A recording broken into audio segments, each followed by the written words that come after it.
Hello everyone, and welcome to Hill Street. Today's story is The Crystal Vase by Eloquentursula. If you end up enjoying this story, please leave a like. And if you enjoyed this story from this author, please consider joining their subreddit, Scary Stories 650.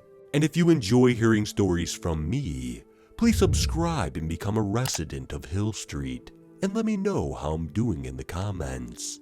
Now, let's get to this nightmare. I gripped Suzanne's hand while our gracious hostess went to get her little farewell gift for us. The visit with Anna had gone well so far, but I desperately wanted to get out of there and be on our way to the airport. Suzanne smiled nervously at me, and I knew she was thinking the same. Meeting your ex is never easy, especially with your new girlfriend at your side.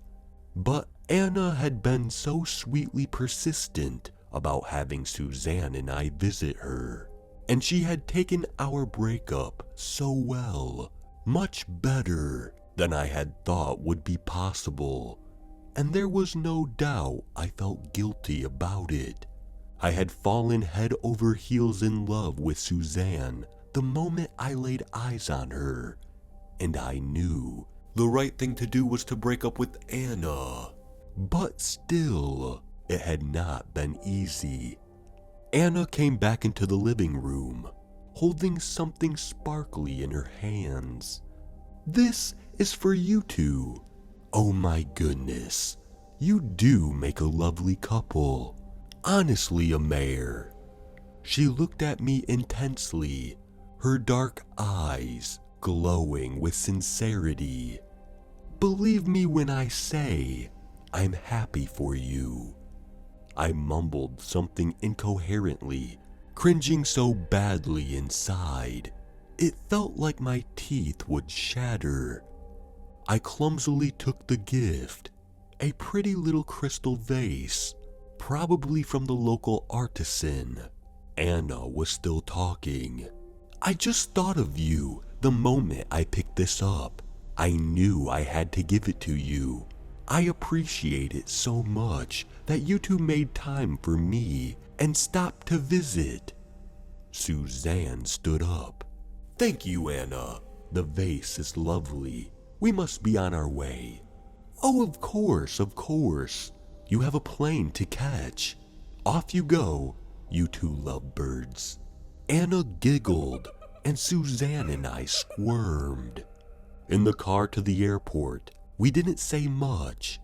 Anna does have a rather overpowering presence, and it is possible I had downplayed her vitality and force to Suzanne. It was Suzanne who broke our silence. I suppose it was a nice gesture, and I understand. It makes sense she would want to meet me and get closure. It is a pretty vase. I stopped the car, turned to Suzanne, and cupped her lovely face. "Listen to me. No more talk of Anna, okay? That part of my life is over. Done and dusted. It's you and me, babe. Off for our new life. No Anna. Get it?" Suzanne nodded, smiling. We shared a deep lingering kiss, a promise of delights to come, and we set off back on the road. Every mile between us and Anna made my heart feel lighter, and knowing that very soon we would be thousands of miles away brought about a sense of joy that I had not felt for a very, very, very long time. Which was odd, given how perfectly and blamelessly Anna had always behaved towards me. Everything went without a hitch at the airport, and before we knew it, we were up in the air. I hadn't flown for a while, and I was excited, and yet also scared. I had never been scared of flying before. I just put it down to nerves, as the takeoff had been exceptionally smooth. The plane was cruising steadily above the clouds, with only the thin shining blue sky above us. And we were messing about with the entertainment center, teasing each other in that silly lame way lovers do about our favorite shows when the first jolt happened. At the same time, the pilot mumbled over the crackly loudspeaker to return to our seats and fasten our seatbelts due to turbulence. We held hands and smiled to each other. I knew, of course, that turbulence is just the plane falling into little potholes in the air. Nothing to be worried about. So, when the next sharp jolt threw me against the side of my seat, I continued smiling, although I was aware of my muscles stiffening with dread. The turbulence sharpened. Silence descended over the passengers. It felt like the plane was being hammered from side to side. Baby started crying, and then the plane seemed to fall a few hundred meters. A collective shriek went up as the loudspeaker crackled incomprehensibly. I gripped Suzanne's hand so hard that later she discovered 3 fractures in her finger bones. She cried out in agony and fear. The plane shuddered again, and a terrible wiring noise filled the darkened cabin. I saw Anna's glowing dark eyes, her deep smile, a little farewell gift.